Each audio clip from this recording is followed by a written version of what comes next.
Index mutual funds నేర్చుకుని stock మార్కెట్లో రాణించాలనుకుంటున్నారా? వెంటనే ఈ నెంబర్కి కాల్ చేయండి.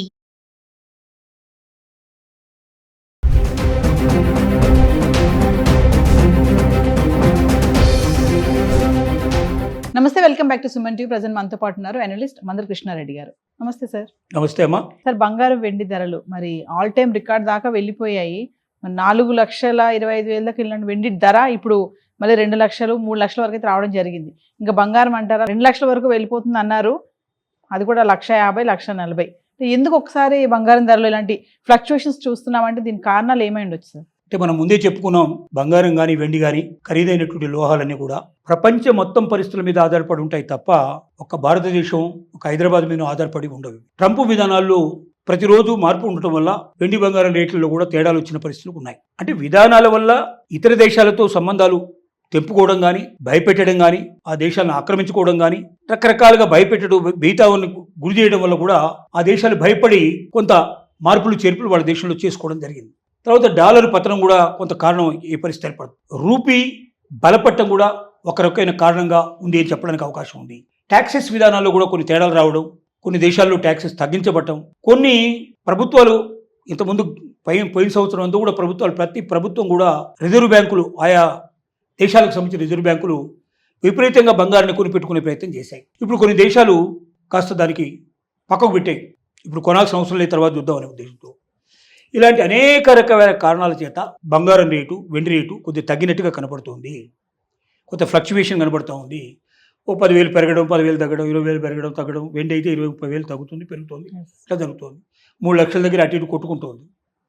ఇది 1.5 lakh దగ్గర అటు ఇటు కొట్టుకుంటుంది. ఇది తాత్కాలికం మాత్రమే. ఈ సంవత్సరం చివరి దాకా పెరిగేది ఖచ్చితంగా మళ్ళీ పెరుగుతుంది. గోల్డ్ రేటు పెరుగుతుంది, వెండి రేటు పెరుగుతుంది. కారణం ఏంటంటే వాటి అవసరాలు అలా ఉన్నాయి కాబట్టి. బంగారం అయితే భారతదేశం లోపల కొనకూడదన్నా కూడా కొంటారు. అది 5 లక్షలైనా కొంటారు, కొనేవాళ్ళు ఉన్నారు. సరే, పేదవాళ్ళు కొనలేకపోవచ్చు, కానీ ఒక లెవెల్ ఉండేటువంటి వాళ్ళు అయితే కొనుక్కుంటారు కంపల్సరీగా. తర్వాత వెండి పారిశ్రామిక అవసరాలకు విపరీతంగా ఉపయోగపడుతుంది కాబట్టి అది లేకుండా కొన్ని వస్తువులే కొన్ని కార్లు తయారయ్యే పరిస్థితి లేదు, కొన్ని సోలార్ సంబంధించినటువంటి బ్యాటరీలు తయారయ్యే పరిస్థితి లేదు, అలాగే కొన్ని ఔషధ పరిశ్రమలు తయారయ్యే పరిస్థితి లేదు. ఇలాగ అనేక పరికరాల్లో ఉపయోగపడుతుంది కాబట్టి లక్షల టన్నుల యొక్క వెండి ప్రతిరోజు అవసరం ఉంటుంది కాబట్టి అంత ప్రొడక్షన్ లేదు కాబట్టి దాని రేటు పెరగక తప్పదు.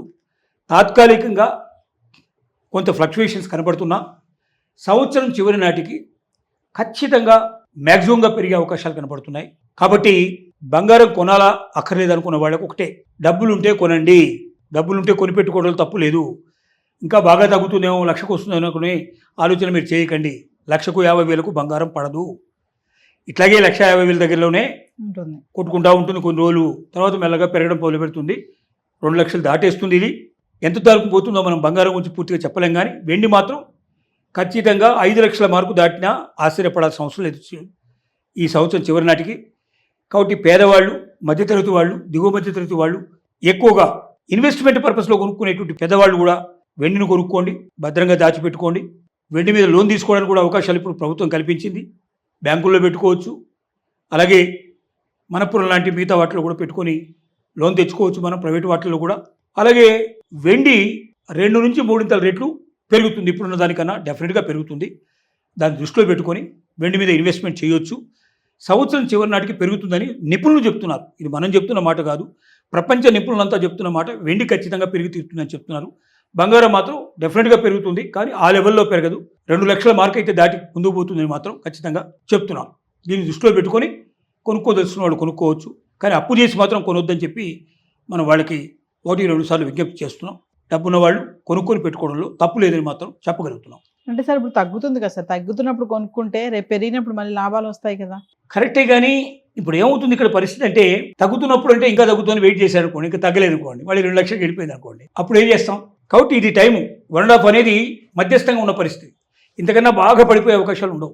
ఇప్పుడు ఇమీడియట్గా పెరగకపోవచ్చు ఇంతకన్నా బాగా, కానీ 2 నెలలు 3 నెలలు దాటుతున్నాం కదా, ఆటోమేటిక్గా 1-2 months దాటితే పెరుగుదలకు మొదలవుతుంది. 2 lakhs క్రాస్ చేస్తుంది అని చెప్తున్నారు బంగారం అయితే. వెండి మాత్రం 5 లక్షలు 6 లక్షల దాకా వెళ్ళే అవకాశాలు కూడా ఈ సంవత్సరం చివరిలో ఉన్నాయని చెప్తున్నారు.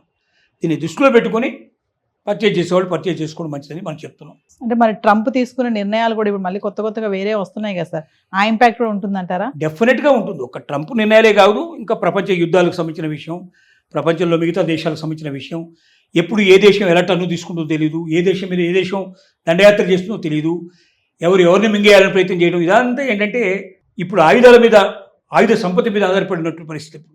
కాబట్టి ప్రతి ఒక్కరూ సంపత్తి పెంచుకోవడానికి ప్రయత్నం చేస్తున్నారు. ఈ పరిస్థితుల్లో గోల్డ్ మీద నిల్వ చేద్దామా, దాని మీద డబ్బులు పెడదామా, దీని మీద డబ్బులు పెడదాం చూడాలి, ఆయుధాల మీద డబ్బులు పెడదామని చూస్తున్న పరిస్థితి ఏర్పడుతుంది. తమ దగ్గర లేకపోయినా అప్పు తెచ్చి ఆయుధాలు కొనుక్కుందామని ప్రయత్నం చేస్తున్నారు. కాబట్టి ఒకవైపు నడుస్తూ ఉంటుంది ప్రపంచం, ఖచ్చితంగా దానికి తగ్గట్టుగానే బంగారం కానీ వెండి కానీ పెరగడానికి అవకాశాలు కూడా ఉంటాయి. Thank you.